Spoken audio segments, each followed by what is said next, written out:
ProWrestlingSheet.com.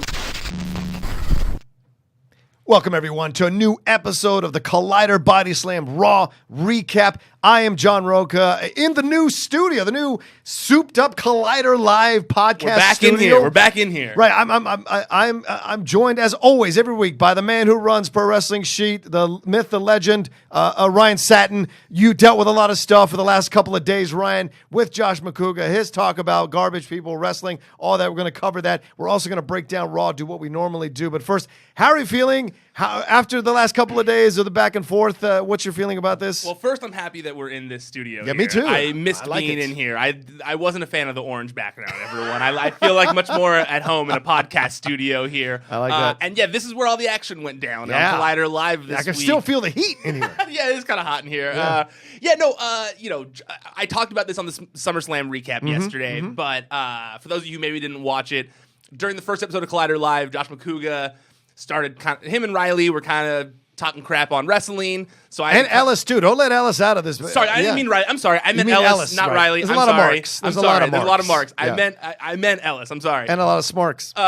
Yes. All right. And so when they were talking about Christian brought up SummerSlam because he's a big fan. Big fan. Yep. And he brought up SummerSlam, and then Mark and McCouga were both kind of just like rolling their eyes at it. So I came in here to represent for wrestling fans. That's right. And during that conversation, McCouga called wrestling fans garbage people. Right. And so watching a garbage sport or something like that. Yeah. So it threw me off. I wasn't expecting it. And so then I kind of vented on Twitter about it, which I have a tendency to do. Yeah. And then it kind of escalated. A bunch of people You stomped in here. I did. You stomped in here, Ryan. But then I felt bad because after the fact, a bunch of people were tweeting McCouga and tweeting Cobster, giving them crap for calling wrestling fans garbage people. Right. Cobster was joking, but McCouga believes it. McCouga believes it. Yeah, totally. So, today on Collider Live, we kind of hashed it out. It was funny. McCouga and I parked at the same time today. And he was like, look it, man, I racked my brain all night. I tried to think of a good argument to debate you. Every single thing I wrote down, I knew that I was going to say, you were going to have a very easy rebuttal back. Yeah. I wrote down the scripted, this, that, every single one. Right. I knew you were going to have He's like, and then you know what? I realized I was wrong. So I shouldn't have said that. How very big of him. And it's funny that McCouga, from what I don't know him very well, but from what you guys have all told me, what I've seen on Twitter, he seems to have a tendency to get into some feuds once in a while. He likes it. He has fun with it. And I am the same way. Of course. I sometimes get in little mini Twitter feuds for fun, you know. Not always for fun, but I like that this time both of us were like, not a feud need to be done. Right. He was like, look, there's a wrestling site that's in the building now. There's a bunch of wrestling fans here. Probably shouldn't have said that. And I like that I'm so used to having these like year-long feuds with someone that never died that I kind of like that this one got squashed pretty quickly. Yeah, and that's big of Josh to do that. And, that's the thing. And he has every right not to like it. Yeah. He has every right not to like wrestling. People have every right not to be fans of it, just like we have every right to love it and enjoy it as much as we do. There's nothing wrong with that. So it was nice of him to come in. And I like that he racked his brain. He wasn't just ready to fight. He actually wanted to have an actual conversation, an intelligent conversation, a debate, and have facts in front of him. And then he realized, there's nothing I've got here that's going to win me the debate. I was a little worried that I was walking into a fight today. And then when I came in, I was like, oh, thank God I don't have to deal with a fight today. Yeah. I was like, oh, God, I'm not ready to deal with that, especially because, I've watched now 10 hours? No, 11 hours? Yeah, there's a lot of wrestling this week. A lot of wrestling. And we're not done. We got to watch Smackdown tonight. We still got to watch Ryan, Smackdown. we're not done. And NXT. I know. Although NXT, you can wait a few days and it doesn't really. I can hold off to the weekend. And they usually have like matches that I can hold off to the weekend. Right. So we've got one more day, and then we're through the long haul, everyone. But I was a little like lack of sleep, all that kind of stuff. I'll be honest with you. I watched the rest of it today. Raw. I tried watching Raw last night. I crashed. Yeah. I came. Understandable. I leave here, I'm trying to get better at it now that it's like allowed. I still feel weird leaving my job at 4 to go watch wrestling, but technically it is my job. It is your job. Nothing wrong with it. So there's nothing wrong with it. So I left to go watch wrestling, to go watch Raw. I got home, I missed like the first, half hour, 45 minutes, and I put it on. And we talked about this, like if it's the battle of like, can they make me not look at my phone? Right. I've watched so much wrestling this weekend that it was almost impossible. Yeah. Like I was just like, man, it's going to take everything for them to get me to pay attention to this. Yeah, and I think you need to give yourself a break. You also run a wrestling site. You're running shows. I mean, you're running stories. You're putting stuff up. You're editing stuff all the time. So you're around wrestling. You're not just watching wrestling. You're around it all the time. Absolutely. So just like those of us who do a lot of movies here, watch a lot of movies, cover a lot of movies. Like sometimes you don't want to go home and watch a movie. Mm-mm. Sometimes you just want to go home, turn everything off, and chill out. And so, as someone who covers movies, do you sometimes have that happen to you on television where you don't want to go home and watch anything? Yes. Interesting. Yeah, there are days I go home and I do not want to touch a damn. I don't want to turn on any screen at all, not even my phone. So you just like read a book or something? Yeah, no, I just turn on music. Wow, and I just chill out with music, close my eyes for like 2 hours, and just disappear. Because you gotta detox, you gotta take care of yourself so that you can be sharp when you're covering this stuff later on in the week or the next day. You gotta take care of yourself because it's a lot. That's been the transition for me going from a freelancer into a full-timer when you're surrounded by it all the time, being on all the shows. You gotta take care of yourself so that you're sharp when you come back in the next day. Yeah, that's something that I need to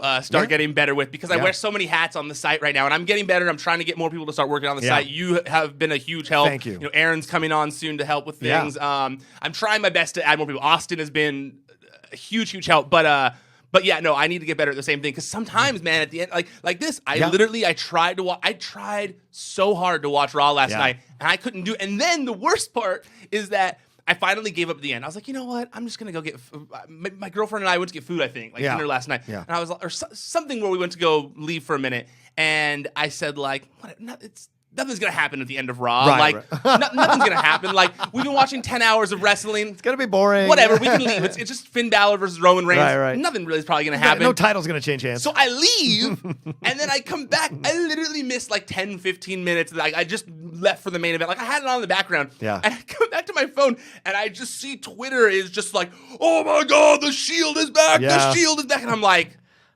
oh man, but that's how it goes, man. I know. Yeah, as soon as you step away, you don't step away for the boring match like Corbin or any of those other matches where you can totally step away. You step away for this and you miss something. Yeah. That's how it goes sometimes. Although I did go back and I watched it all, so I'm ready to discuss. I did. Once she went to bed, I got myself in the mood, got it all. I watched all of it, and then I finished it just now, and I got a lot of opinions about the Shield reunion. Well, I will say one thing to wrap up this opening segment here.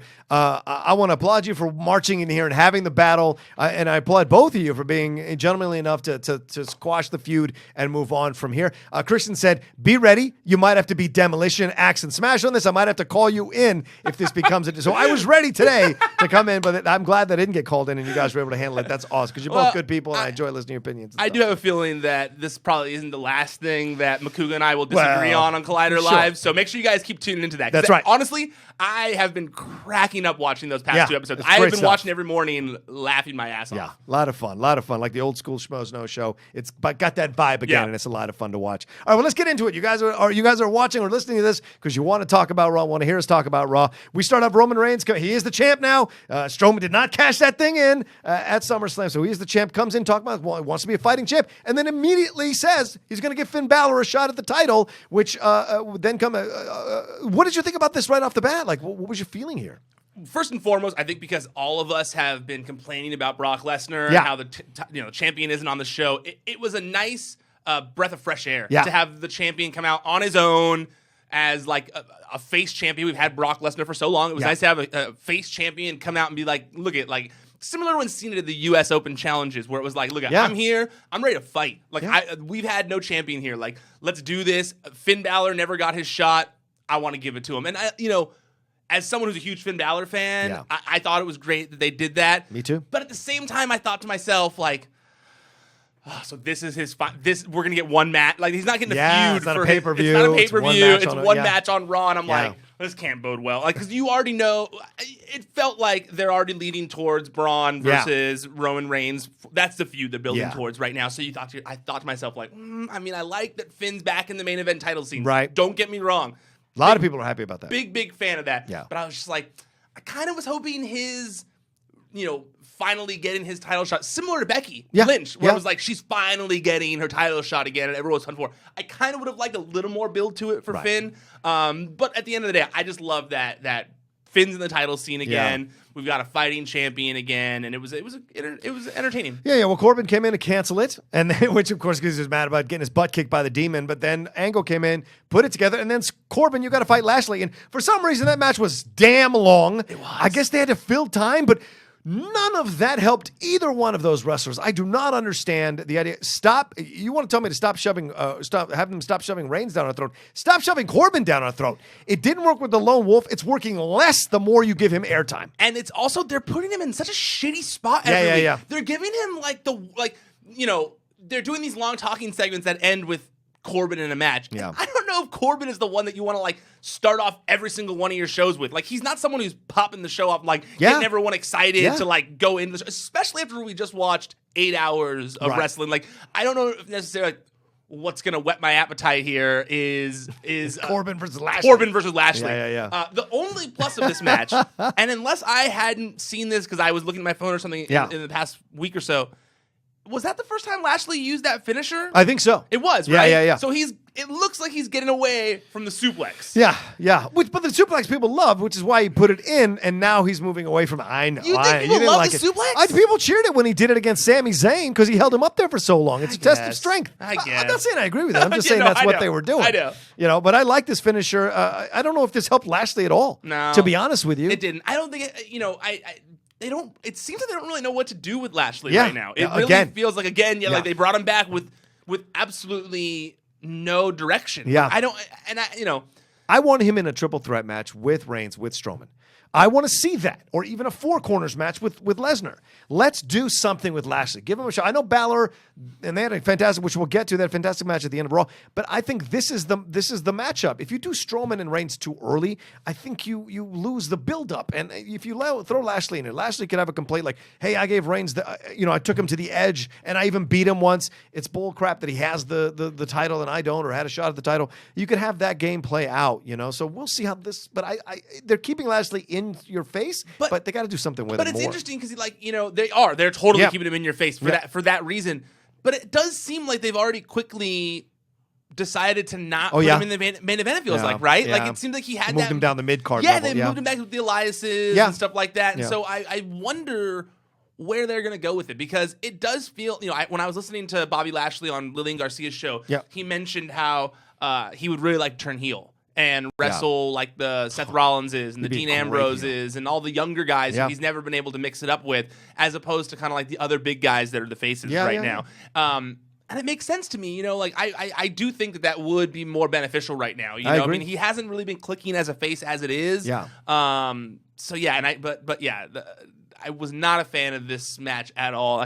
This was the one where I was like, this is what they gave me. You should have gone out and got food with it during this match. I should have. I really should have. Well, let's move on. Sasha Banks, Bayley, and Ember Moon take on the Riott Squad. Good match. Yeah, I really enjoyed this match. Coming out of what I felt was a little bit of a disappointment in the triple threat match with Carmella at SummerSlam, and with what happened with Ronda. In my personal opinion, I liked getting this nice palate cleanser. These 6 incredibly talented wrestling women going at it, and good match. Ember Moon even made her spring, whatever you call it, coming out of the ring. She made it work. Even outside dive or outside whatever. Dive, she barely touched Sarah.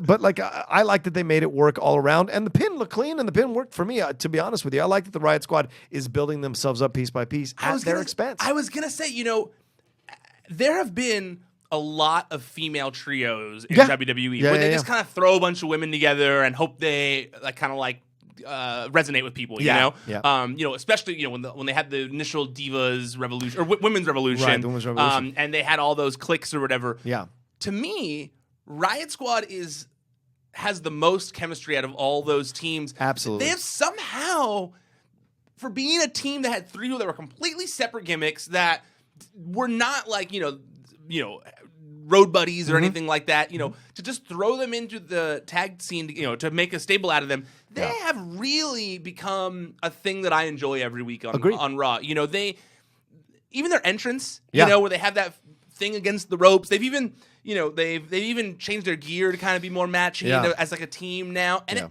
I really hope they don't get broken up for a while. Me too. I think that Sarah Logan and might kind of flounder on the main roster alone. I think. I don't know. Oh, she needs the crew. Yeah, she does. She needs the crew.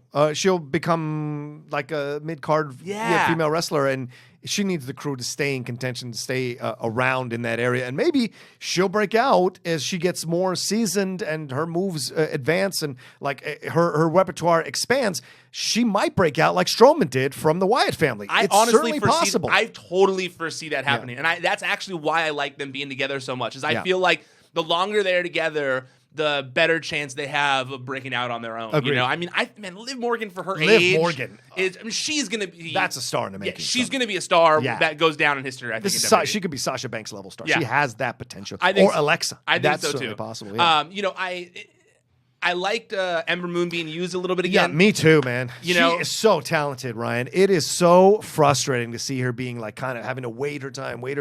That woman should have the strap around her waist. It's so frustrating. This Ronda match with Ember would be interesting. I would love that. Yeah. She could squash her though. Yeah. Okay, fine. I hate that so much. You know, not to like be, promoting Lillian Garcia all the time, but I also listened to Ember Moon this week on Lillian Garcia's podcast, and it was a fascinating interview because she was talking about how many auditions she had to get, tryouts she had for WWE, and how she had like 3 or 4 of them before she finally got signed. Wow.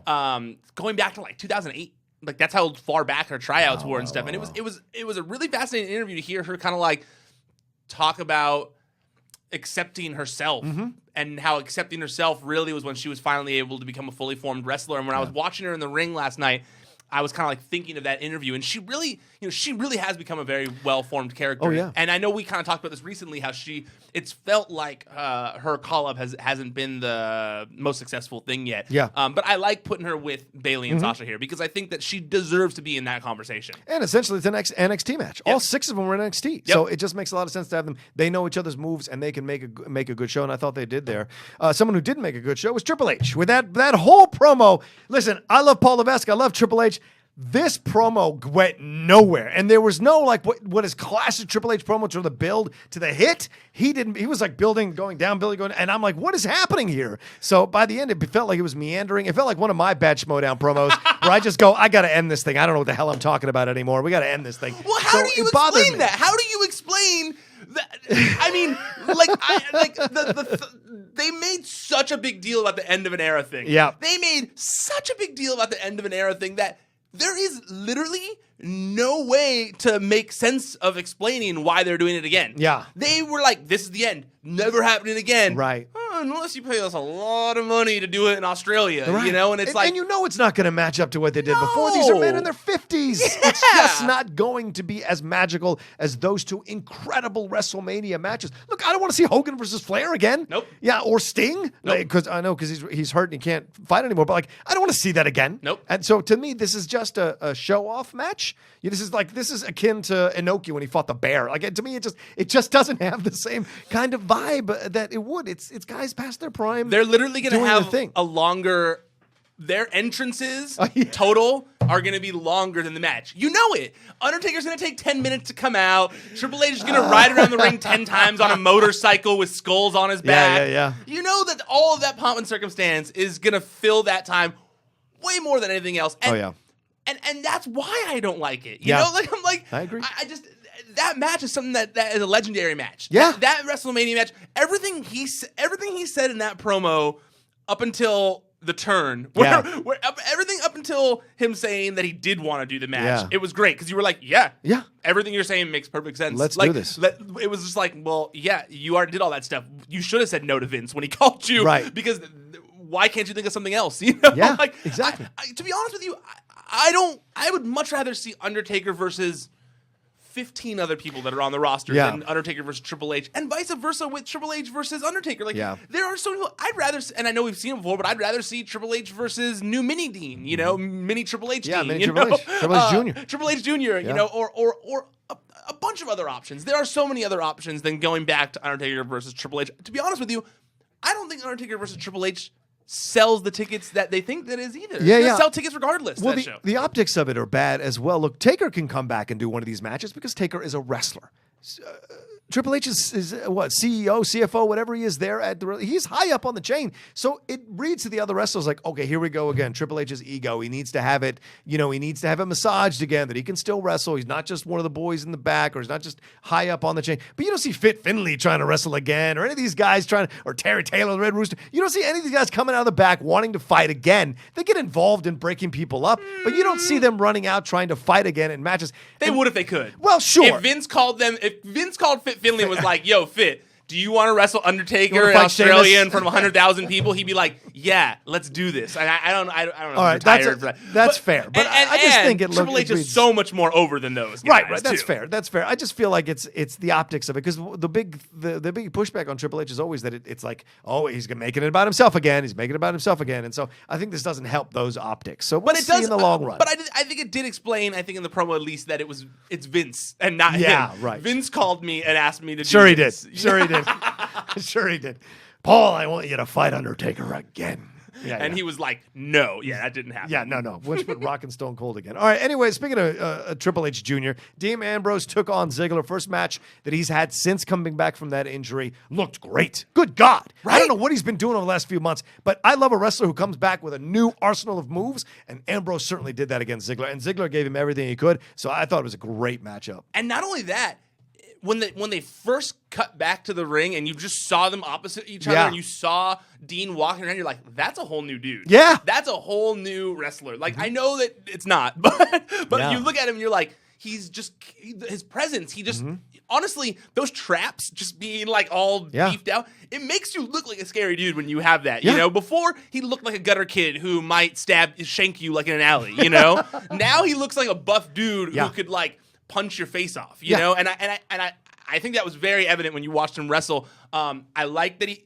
Did we even see the wacky line or whatever? No, none of that kind of. I like the new shirt. I like the new shirt. I'm gonna get that. I like that he didn't do the same things. I mean, his clothesline was like a Stan Hansen clothesline. Yeah. Even the way he finished with the dirty deeds, where I'd never seen him do like that kind of reversal before, where it was like the DDT into another DDT. Yeah. Like that was really innovative and cool. You could tell he thought about that one. He was like, he was ready to use that one. Absolutely. And anyone who was thinking of taking Renee Young's hat off her head should be grateful they don't do it now, because he would take the table and throw you. He wouldn't even run at you. He would just step outside, grab the table, and throw it right at you, running down the shove it down your throat. Exactly. If anybody knows, if you haven't seen Total Divas in that scene, watch it. It's on YouTube, where this guy walking by grabs Renee Young's hat off her head, starts running. Dean jumps at a family dinner with Renee Young's family or brunch or whatever, jumps over the railing and chases after the dude, and they have this confrontation. So if that Dean was chasing, I would be pissing my pants or shitting my pants. That's for sure. Do you think? I guess, I'm going to bring this question up when we discuss the Shield, because it's something that's been on my mind. The heels, you mean? Okay, let's move on. All right, Elias versus Curt Hawkins. Hey, Elias, look, this was a fun little bit, but I don't know if it worked 100%, but it certainly made me think Elias should be getting more of a push in the ring. Me too. Right? And I kind of had that same feeling. Wasting him on Slam with that guitar breaking, and then this, you just showed that this is a guy who's in incredible shape, who can wrestle. Give him some feuds, like enough already. You know? I was thinking the exact same thing while watching this. Like, I think we've seen enough of this being the only thing that we see of Elias. Yes. And I was not the big Elias fan that everyone else was, but also I wasn't against it. Like, I know that people like different things, and I know that Elias was over. It might not have resonated with me, but a lot of other people loved it. So, but in my opinion, I want a little more now too. I would like to see him actually in matches, because he was putting a good match on. Him and Hawkins put on a good match. Oh, yeah. I mean, obviously it wasn't like, best match of all time or anything like that, but it made you realize that, not realize because you already know this, but it made you see again, remind you that he's a very credible threat in the ring and can go. I'd like him and Ambrose to have a feud. I would love that. That would be interesting, right?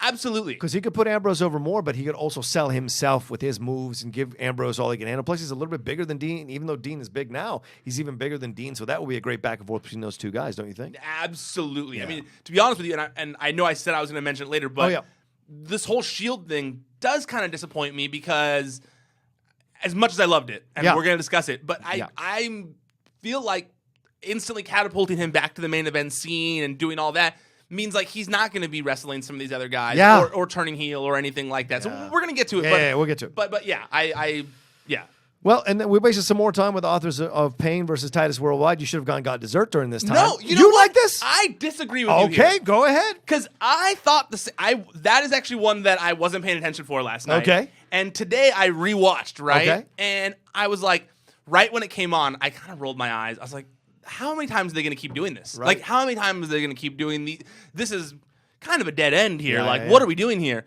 And then I watched the match, and I was like, well, first there was that angle beforehand where Titus kind of was like, almost like a little bit left out from Apollo and Dana Brooke. And I was like, this is intriguing. I like this. I was intrigued by this. Yeah. And then during the match, I was like, well, are they going to play into this? And then near the end, they kind of did play into Terry it. went all on his own. Yeah, all on his own.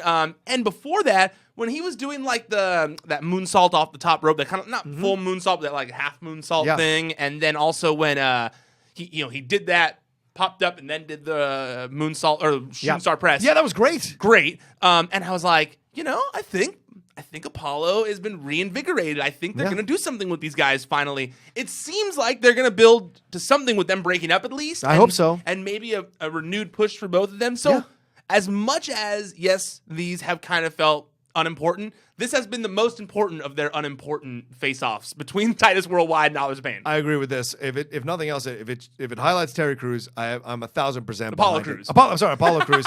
I'm 1,000% Terry Crews. That's right. I'm thinking the actor. I'm 1,000% behind it. He has been one of my most disappointing call-ups from NXT, and I don't mean disappointing in his performances. No, I mean the writing for him, the creative behind him. The fact that they wouldn't get behind him is so frustrating. You get someone like Constable Corbin getting all kinds of attention. It should be Terry Crews there doing Apollo Crews. I'm sorry, Apollo Crews there. I'm just going to say Apollo. It should be Apollo there doing what he's doing. Apollo Creed, no, Apollo. Doing what he's doing and doing the moves. Because he's incredible flexibility and high-flying moves for a guy of his size. It's scary. That's why he had such a reputation at NXT. It was scary, some of the moves he did. And even prior to NXT, I used to hear about Uha Nation, however you pronounce his name. Yep. Way before he was ever in the WWE, sphere of W Universe. Yeah, W Universe. And I felt the same way. Like I've always felt like it, I thought that he was going to be the Elias of NXT. Oh, when Elias got brought up and had all this great stuff happen, even though he didn't really have much go down in NXT. I thought that's what was going to happen to Apollo Crews, because when you look at the guy, you're like, well, that's Vince's dream right there. Vince loves buff dudes. Yeah. This guy's buff, can fly around the ring, can do flips. He's a new Ahmed Johnson. To me, he was like another Ahmed Johnson. But like way more athletic. Yes. Like way more. And so, if this leads to some sort of like actual investment in them, I'm for it, man. Yeah. Like I like the Authors of Pain. I'm bummed that they're not in the tag title scene right now. But yeah, I think it made them look tough. It made the Authors of Pain look tough. They got a few cool tag moves in there. Yeah. And it kind of actually started to put some story there. So we'll see. I won't shit on it too much, even though it took place after 8 hours of wrestling that I watched this weekend. Right, that's fair enough. Speaking of shitting something, Ronda Rousey now comes out, does her thing with Stephanie McMahon a little bit. I don't know what. I guess they resuscitated this to kind of maybe put Ronda over even more with fans, or I don't know. But she put the general manager or the commissioner, what do you call her? The boss. The boss, basically, in the armbar. Yeah. And so what do we do with this now? Is she going to be suspended again for another 30 days? I don't know. She's the champion. Like, that's the thing that's weird to me. Why did you suspend her for 30 days? Then she's done crap that's even worse since then and hasn't been suspended for a second. So, and now has the title. What are we doing with her, do you think? My guess is this, and I was watching this thinking, are we getting the beginning of Stone Cold Ronda Rousey for real? Oh, I see. Are they going to recreate Vince and Stone Cold with Stephanie and Ronda? Here's the deal. I'm cool with that. But what has always separated Vince from Stephanie is Vince is willing to take the loss. True. Vince is willing to look stupid in promos. Very true. Vince is willing to look the fool. If Stephanie is not willing to look the fool to Ronda, it's not going to work. That's she's the way kind of it looked is. the fool. I mean, she looked the fool last night. She did. got beat up again, and she even got called out and like, hey, I didn't do all of this. Yeah. Because when the segment started, she was talking about how she mentored Ronda. But when it first came back from commercial, and I saw all the female female roster around the ring, the faces and the heels, and Ronda, and Stephanie in the middle with the title, and it was gonna be a coronation. I thought to myself, oh shit. Everyone is gonna hate this. I literally, like, right when I saw it, I looked at my girlfriend and I said, people are going to be so mad. And sure enough, like I had 20 replies when I tweeted that in 1 minute of like, this is awful. And I thought like, oh my God, what are they doing? Why are they doing this? You know? And it was like, why are they putting Ronda on a pedestal over the entire roster? Yeah. This is exactly what they don't want, what the fans don't want. But I then quickly thought that this segment was brilliant because they flipped it on you. Like, no, it wasn't Ronda who wanted that. And Ronda knew what Stephanie was doing, and Ronda called it out. And then they showed that Ronda was ultra fan. Yeah. She's like, guys, I wouldn't, take over. I watched you guys, Bayley, Sasha. I loved that match. Like, that is one of the reasons we're here. Like, I forget who else she called out. She called out one of the other person in the beginning too. And then, I thought that was brilliant. Yeah. That they made you think that Ronda was like, she's just like Brock Lesnar. She's going to come out. And then she even said that, I'm not Brock Lesnar. Yeah. I'm going to be here every week. I'm going to be defending time. I thought all that was so smart, so brilliant, because as much as people want to shit on Ronda Rousey for getting handed everything so quickly, we've discussed how over she is. And, it makes sense. Yeah. So, like, I like that they made you think that they were going to go that direction, and then she was like, no, I'm not. I'm going to be here. I love wrestling, and I thought it was smart. Yeah, and you know what? I'm going to agree with you. I felt I didn't like the Stephanie bit, but I did like what she said, and I did like that that WWE sometimes doesn't listen to the fans, doubles down, and makes fun of the fans who don't like some of their creative decisions. Oh yeah, which I really hate when they do that. Yeah, because the fans are the reason you even have a damn job or a federation or any ring to go to. So that frustrates me sometimes. But with this, they actually heard the fans. Ronda may have heard the fans, and this didn't feel like a scripted promo to me at all. This felt like Ronda telling you, "This is what I feel. This is why I'm doing this. I understand people's issues with the way this whole thing went down, but this is the deal. I am here to stay. I am not disappearing for 30 days." Which was the knock on her when she first started, was that she was supposed to be on house shows, then she wasn't on house shows. She was supposed to be here, but not be. That was a whole thing. So to have her address all of that and then say, like, I remember this match and that match. I remember you. It's lining up these potential matches with Ronda, but they can't be squash matches, Ryan. So if you're going to set up these matches, which I'm excited that she's doing, they cannot be squash matches. Well, I disagree with you a little bit there because, I like that they planted the seed in your head a little bit of when Stephanie went on the mic and was like, yeah, she says she likes all of you. Yes. But she wants to break all of your arms. She wants to break your arm. She wants to break your arm. She wants to break your arm. She wants to break your arm.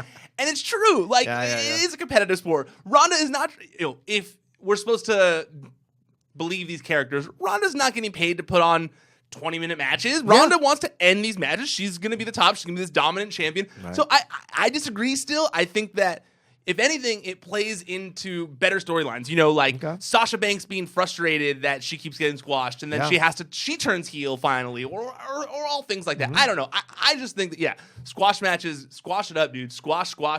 How much would it put Bayley over if she beat Ronda?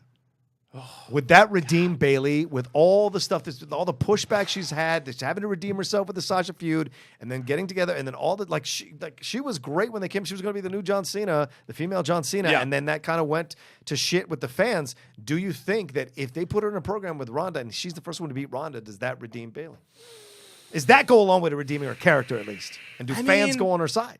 Or do fans boo her? I think fans boo her. Yeah. I don't think fans want to see Bayley beat Ronda Rousey. I think there's like a handful of people the fans want to see beat Ronda Rousey. Okay. They want to see Sasha Banks beat Ronda Rousey. They want to see Becky Lynch beat Ronda Rousey. Ooh. Charlotte? No. Okay. I don't think they Keep going. I think Charlotte is going to be the one to beat Ronda Rousey, but I don't think the fans want it, as we've seen from the Becky Lynch turn or whatever. Right. Asuka. That was the other one. I think fans want to see Asuka be the one that ends the streak. And if it were me, I would have Ronda be undefeated until Asuka at WrestleMania. Yeah, that's what I would do if I were in charge. I wouldn't do Charlotte as much as I love Charlotte. If I were in charge, I would have, honestly, like the one thing we haven't seen of Asuka in WWE and NXT, we haven't seen heel Asuka yet. No, we haven't seen, or not even just heel Asuka. There's all these pictures of her when she wrestled in Japan, or she does like evil clown makeup. Yeah, she's kind of like evil looking Asuka. I don't necessarily need heel Asuka, but I would love it if Asuka was off. Like, we don't know where she is for a few months until she reappears, crazy-faced clown in a corner, like scary, sketchy, ready to attack Ronda for the title. That would be badass. Crazy Oscar would be interesting. I want to see that, and I would be totally okay with that, especially armbar versus armbar. They had, it would only make sense to me, So, but yes, this segment, I was a huge fan of it, even though I know wrestling fans were very angry about it. That's why I appreciate you, man. You're willing to stand and take the hits.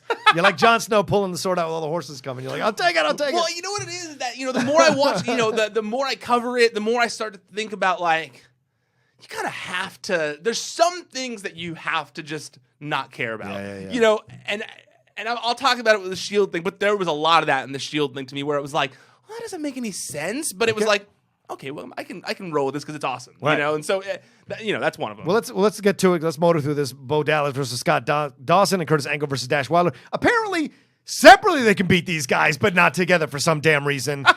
So that happened. I thought these were terrible matches. Like, I was just so damn bored, and I was mad because I was like, what's the effing point? If you're gonna put them together, they can't win, but somehow separately, like, it just makes no sense. Yeah, it didn't make a lot of sense to me. It was like, I don't really care. I like the Revival as wrestlers. Sure, I'm coming around on them. I like them as a tag team, and it's like they're even better as a tag team. Yeah, and it was just very random doing the split match, and it was also terribly produced. That one part where they said, like, on commentary, where they said, like, and next up, like, these two guys are, they said Curtis Axel and the other, Dash Wilder, I think, are going to be wrestling next. Yeah, and then Curtis Axel got on the mic and was like, "I'm challenging you to a match." And you're like, wait, they just told us on commentary that you guys are wrestling. You didn't challenge them to shit. Right. So that was a little awkward, too. And like I said, I think, if it hadn't have been after 8 hours of wrestling, now 9 hours at this point of wrestling, I would have been a little more okay with it. And I know filler has to happen, but this was one of those situations where I was like, I couldn't bring myself to, like, really get invested. And don't promote the B team as some kind of champions that they can't lose now, and have them lose quickly, separately, in quick matches. And then brag about being the champions afterwards. Yeah, it makes no sense. Didn't make a lot of sense. All right, let's get to it. Reigns and Balor went after each other. Great match, I thought. Really good match. I mean, for Raw. I thought it was a good match for Raw. Wasn't quite pay-per-view level, but it was really good. And it seemed like it was a good back and forth between them. And then Strowman came out just as Reigns was going to do the spear. And then Balor almost got the best of it in the situation. And then it went forward from there. And then Reigns got the win over Balor. But then this whole thing happened between Strowman and Reigns. And then out of nowhere, Rollins and Ambrose come down. The Shield reforms. They power bomb Strowman through the announce table, and my mouth, I was dropped wide open going, oh, I wore my Shield shirt one week too early on our recaps. And then I was like, what the hell is going on here? Are they turning the Shield heels? Or is this going to be a face versus face situation? What is this? That was, I think, one of the things that confused me the most about it, is because the Hounds of Justice usually come together to take down someone who is in the wrong, who is a heel, they need to reform now to do this, Braun Strowman has done everything by the book. Yeah. He was being cool about the fact that he wasn't going to cash in during the match. He was being very honest with the fact that I'm going to cash in afterwards. I'm going to do the noble thing and cash in after the match. Yeah. I'm giving you a warning even. Most Money in the Bank guys don't have that. So, I was also confused in that, first, before we even get into the Shield, I don't like how flippant they are being with this Money in the Bank shit right now. Thank you. Like, I didn't like them fucking with us at SummerSlam, even though, you saw the logic in it. I saw the logic in it. It was well done. But just as someone who really, really, really, really enjoys the Money in the Bank concept, it's like a kind of like slapping you in the face a little bit. Yeah. And I understand that it's hard to make the Money in the Bank concept always feel fresh. Right. But throwing it didn't do anything for me. And now he cashed in. They said, they got on the mic and said he's cashing in his Money in the Bank.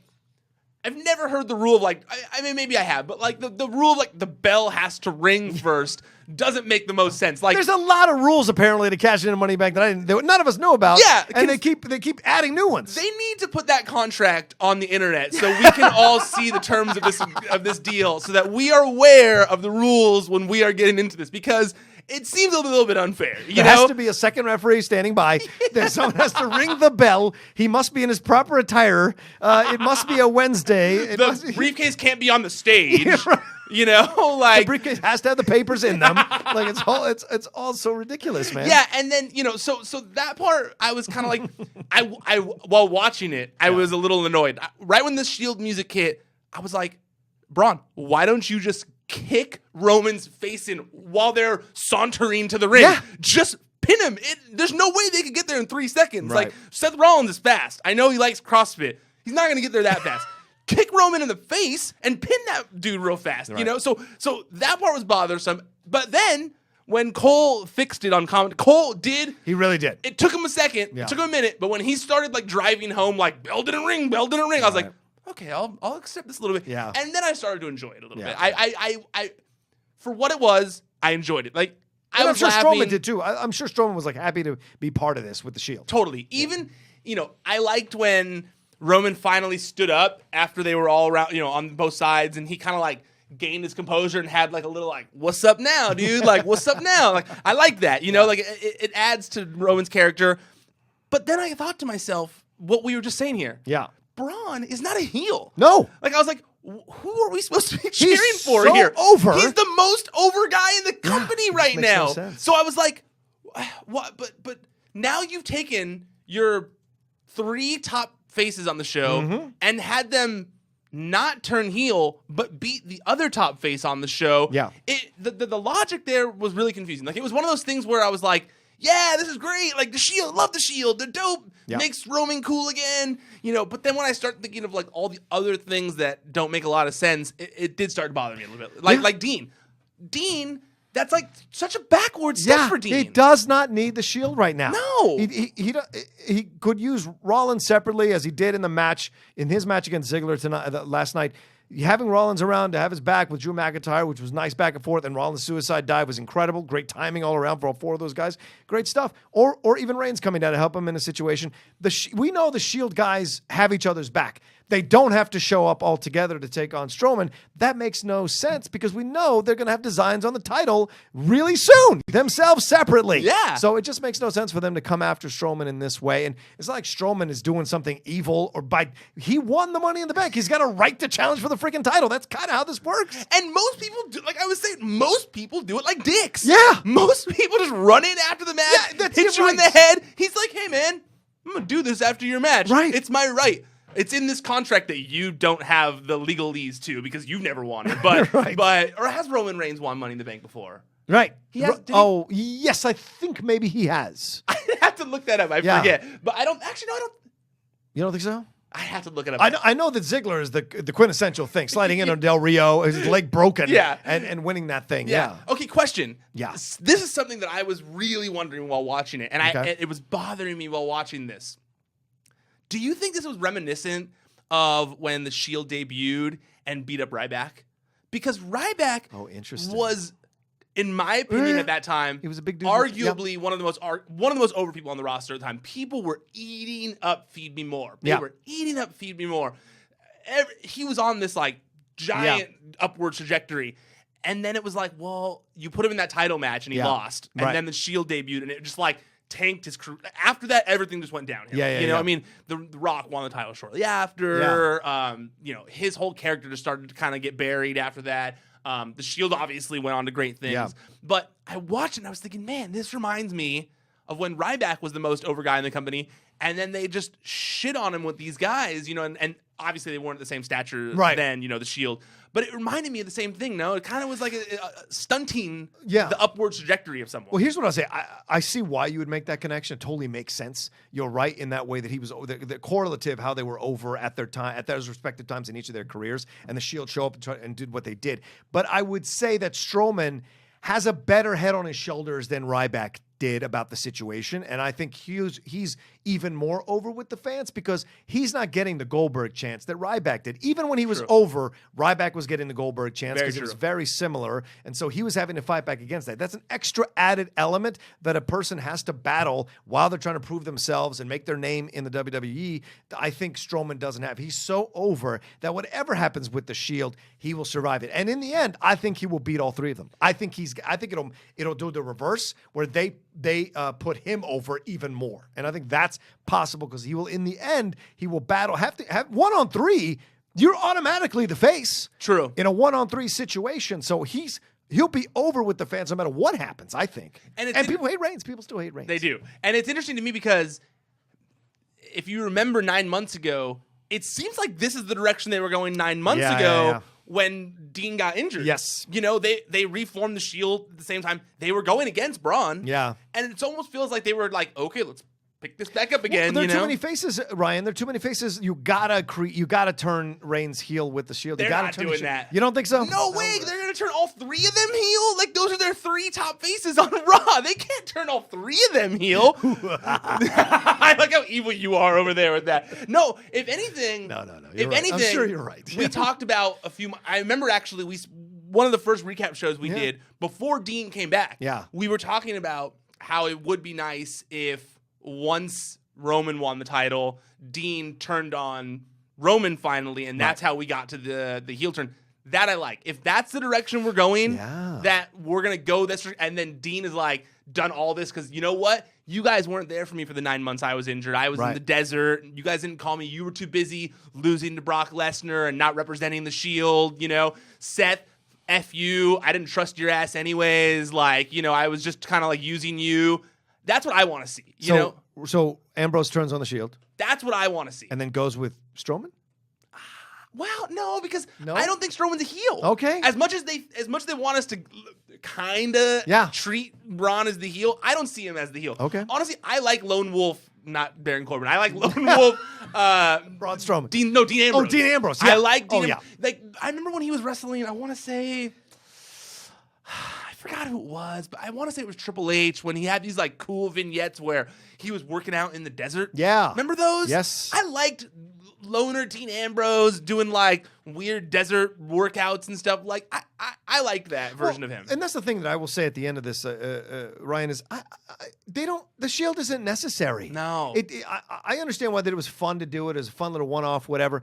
But they don't need the Shield to be reformed. Each one of them has made their bones separately now. Dean is coming back for injury. He needs some time on the solo circuit to reestablish himself with the fans and do his thing and build up his push for a title. Rollins is a title holder. Reigns is a title holder. They don't need to be formed together to do anything. So to me, this is a little weird. Maybe it's just a one-off, friends getting together, putting Strowman through the thing, and it puts Strowman over. It takes 3 guys to beat him. Well, we never got the Shield reunion that they had set up. Yeah. I mean, they started it, and then Angle had to come in and said, I agree. I completely agree. But I do think my hope, because I agree with you, and I think as much as everyone was excited about it, obviously it was a fun scene to watch. Like, sure. I don't think absolutely neither of us are complaining about it. It's more about the storyline ramifications of like how that's how that plays into everything that we've been talking about going forward. But if it leads to Dean turning heel, I'm cool with it. Yeah. Because then it was for something. Then it was like a reason to get them back together. Because I do think that that's why they were getting them back together 9 months ago. Right. And I think they put a pin in it with Angle, and they're like, let's wait till Dean comes back, and then we'll do it again. Dean will be at Plan B again. I hope. Like Rollins was. I hope. And then you get the Plan chairs. C. You get the chairs. Imagine how cool that scene would be. It would be. If we get the same scene, but this time it's Dean who with a does sledgehammer. Yeah. Or even a chair, same thing. Yeah. So I only because I would like to see the vignettes they make afterwards, where it's like cutting back and forth between him and Rollins doing the same thing. Because then you have Dean versus Roman. Yeah. Dean versus Seth, both for titles. Yeah. You know, and I think that's something that's fresh and people would want to see. And that's one of the most, like, for lack of a better term, dubbed over GIFs or memes ever is that Rollins turn. Like they put LeBron's face doing it to Bosch and to Wade. They've done it to multiple times, right? When Durant did it to I think the coach and to Westbrook. Those are brilliant when they do it. So if they do another one, it could work. And Dean's being set up that way. He really is. And Dean, it's obvious. It would make sense for Dean's character to be so mad that he was ridiculed. That he's been like secretly plotting this whole time he was injured to get Rollins back. Makes sense. And he goes on a run and he wins both titles. That would be incredible. Intercontinental and the world title. A lot of people would not be cool with it, but I'm okay with that. I would be down with that. All right. Well, that's right. Let's wrap it up here, Ryan. This has been the Collider Bodyslam Raw recap. Tell them all the stuff they need to do, my friend. Okay, so you can follow me. I'm at Ryan Satin. It's ProWrestlingSheet.com is the website. The handles on social media are at Wrestling Sheet. If you're watching the YouTube channel, please, please, please go check out the audio feed too. Obviously, you already heard this, but if you're driving, you might not be able to watch the show. Please go subscribe to us on there. Leave a rating, leave a review if you liked the show. If you didn't, please don't leave a review or a rating. But please go there, check us out. There's a bunch of other shows that we do all week. There's the recaps between Rocha and myself. There's Top 5 with James and Kevin. There's also the flagship show, Wrestling Sheet Radio, on Fridays. Now, if you're listening to the audio of this, if you're in your car or whatever, once you're not driving, go to YouTube, youtube.com/C/Wrestling Sheet. That's our channel. Go there, subscribe. I'm putting up the video versions of all these shows. I'm putting up other content there as well. Now that this podcast room is back, I can do some of the other videos that I've been looking to do. So please go subscribe to us on there. There's a bunch of cool content, and just keep honestly, you guys liking the video here, you guys subscribing to the channel, it's a huge help. I mean, we've gained like 2,000 subscribers in just the few weeks that we've been doing the show. So please keep doing that. It really helps when you share the story. It keeps us in business. It keeps everything going. Also, check out all the other shows going on via Collider. There's Collider Live 3 days a week, which we've been talking about a bunch on here. A lot of drama goes on that show. There's Collider Games, Collider Sports, Collider, just regular Collider videos where movie talk, all that kind of good stuff. All the stuff you love from Collider. There's Collider Quick Hits. There's like 10 Collider channels. Go subscribe to all of them. They all got cool stuff, and you guys really will like it. I promise you. Anything you need to add there? Yeah, just you mentioned Collider Sports. It's a new thing now. It became its own podcast feed, so you can subscribe to Collider Sports to hear us talk about the NFL, NBA, NHL is a possibility now, golf, MMA, soccer, Premier League, football. We just finished the second episode, Jack Hind and I today. That'll be out a little bit later. So there's a lot of stuff we've got going on. So subscribe, as Ryan said, all the separate Collider podcast and YouTube channels, so you can get all the stuff going on. And we're dropping little things all the time. So it's not just the shows. We'll drop little videos, and we had trailer reactions, those kinds of things, maybe mini stories. Ryan and I have been talking to Ryan about stuff, so there's all, and Ryan's been talking to a lot of people about bringing stuff, so there's a lot of stuff going on. Subscribe to channels, and then you'll get some extra content, and you'll have a good time with it all right? I heard you guys had to re-record. You're going to have to re-record the thing you guys tried. Yeah, we should say that Aaron Turner and I tried out our first attempt at recording commentary for the Shawn Michaels Hulk Hogan 2005 match that we talked about on the earlier iteration of Collider Bodyslam. We did a commentary, didn't work out so well because I was missing a headphone jack, which I'm going to buy at Guitar Center now for $5 That was the difference. And so now that I'm going to get that thing, we're going to record it again, and you guys will get it as a special episode. And other people have expressed interest, like Ken Knapsack, coming on and doing a match from a pay-per-view and doing commentary on it. And so those are little things that we come up with. Yeah, and Ryan, you're great to give us a space to do that. Yeah, oh man, I love you guys doing that kind of stuff. I want to do more fun stuff like that on the channel. Jamie Iovine, my co-host on Wrestling Sheet Radio, awesome. He wants to do a watch-along thing. Oh, great. So he's been talking to me about that. And then a few days ago, I walked into Studio B and I saw they have a full setup with a TV where you can do a watch along. So hopefully he and I will be able to do that in the very near future as well. There you go. All right, we'll follow Ryan Satin at Ryan Satin and the Pro Wrestling Sheet at Wrestling Sheet. Follow me at The Rocha Says on Twitter and Instagram. And like we said, subscribe to all the stuff you got going on here. And we'll be back tomorrow with another Collider Bodyslam Smackdown recap. But this has been the Raw recap. Thanks for watching. We'll talk to you soon. ProWrestlingSheet.com